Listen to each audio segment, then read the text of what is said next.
Hey everyone, and welcome. Today we're diving into something that is absolutely fundamental for any commercial driver, the art and really the science of coupling and inspection.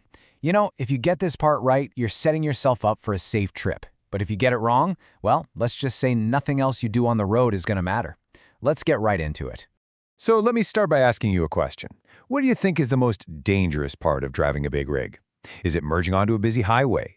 Maybe it's coming down a steep mountain grade, or trying to navigate a tight city street in the pouring rain. All good guesses, but the real answer might surprise you.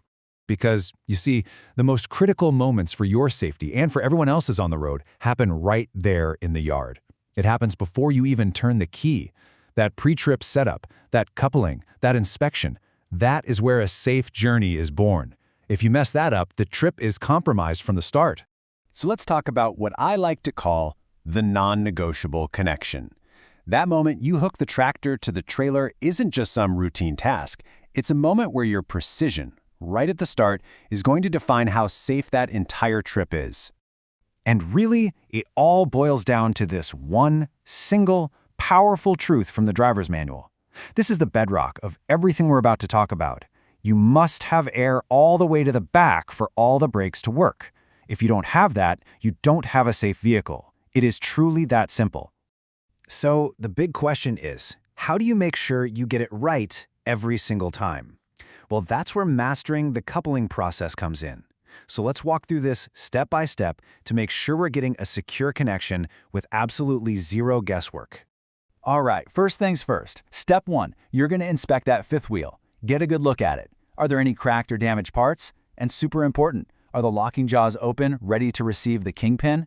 Then, step 2 is all about finesse. Align your rig, back up nice and slow until your fifth wheel just kisses the trailer. You want to touch it, not hit it. And right then, step 3, check your trailer height. Is it raised just enough so that the trailer will slide up and onto the fifth wheel smoothly?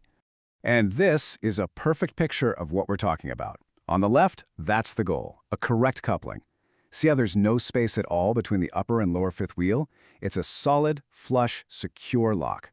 Now look at the right. That gap you see? That's what we call a high hook, and it's a disaster waiting to happen. With a space like that, the first tight turn you make, the corner of your trailer could smash right into your cab. The takeaway here is simple. No space is the only safe space. Okay, once you've made that physical connection, it's time to hook up the lifelines. Step 4, your air lines and your electrical. And there's an order to this. Always connect the emergency red line first, then the service blue line and the electrical cord last. Step 5, push in that trailer air supply knob to send air back and charge the whole system. And then step 6, the famous tug test. Just a gentle tug forward with the tractor to feel that the fifth wheel has really locked onto that kingpin.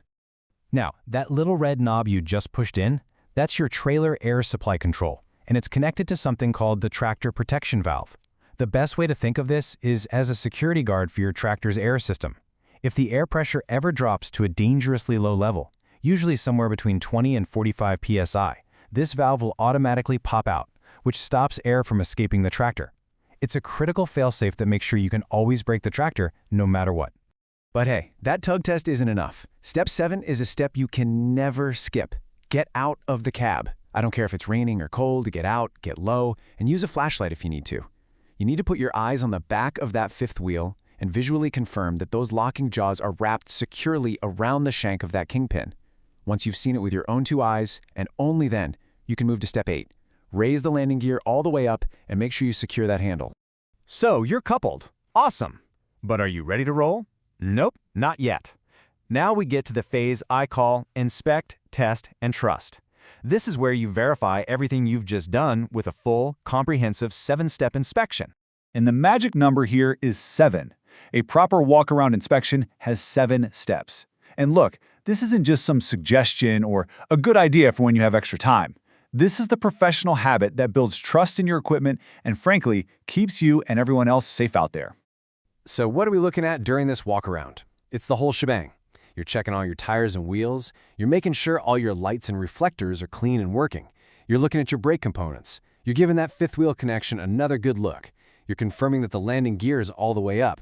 And you're checking that all your air and electrical connectors are snug and secure. Okay, everybody, lean in a little closer for this one, because I can almost guarantee you this will be on your test. how do you actually test that tractor protection valve we were just talking about?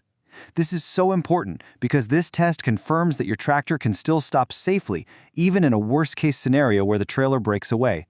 And here is exactly how you do it. First, you charge up the air system completely. Then, shut the engine off. Now you start pumping the brake pedal. Step on it, let it off, step on it, let it off, to bleed down the air pressure. What you're waiting for is for that red octagonal trailer air supply knob to pop out all by itself. It should happen when the pressure gets down into that 20 to 45 psi window. If it pops out, you know the valve is doing its job. All right, next test alert. This one's just as critical. This test is how you prove that if that red emergency air line ever got severed or disconnected, the trailer's own brakes would slam on automatically and bring it to a stop. This is your runaway trailer prevention system. And the procedure here is pretty straightforward. You charge the system up, and then you physically disconnect the red emergency line from the trailer. The second you pull that glide hand off, you should hear a loud whoosh of air, and those trailer emergency brakes should engage with a bang. It should be an immediate, powerful, undeniable application of the brakes. And here we go, the last part of our brake test trio. This one is all about checking your normal, everyday service brakes on the trailer. You know, the ones that you control with your foot pedal or that little hand valve, often called the trolley valve. Okay, for this test, you need to be rolling, but just barely. We're talking maybe 5 miles an hour, just a slow crawl. Then you gently apply the brakes using only the trailer hand control. You should feel a definite pull or drag from the trailer as it slows the whole rig down. But just as important, when you let go of the handle, you need to make sure the trailer rolls freely again. You don't want any brakes dragging, causing problems down the road. So we've successfully coupled, we've inspected, we've tested. Now for the final chapter, the safe disconnect. And the big takeaway here is really simple. Uncoupling requires the exact same level of care and precision as coupling did. This is no time for shortcuts. Really, it's just doing everything in reverse, but with that same focus. First, find firm, level ground. This is so important. Then, lower the landing gear until it's making solid contact and supporting the weight of the trailer. Now you can disconnect your lines and be sure to stow them properly so they don't get damaged. Then you unlock the fifth wheel. And only after all that is done, you can slowly and carefully pull the tractor straight out from under the trailer. And that really brings us to the most important point of all of this. You know, the goal here isn't just to memorize a bunch of rules so you can pass a test. The goal is to internalize this guidance so it becomes an unbreakable professional habit. It's about applying these steps every single time without ever skipping one, no matter how much of a hurry you're in. Because at the end of the day, this whole procedure, it's not just a checklist you have to tick off. Think of it more like a contract for safety. It's a promise you're making to yourself, to your company, and to every other person you share the road with. So the real question is, are you ready to sign that contract every single day you get behind the wheel?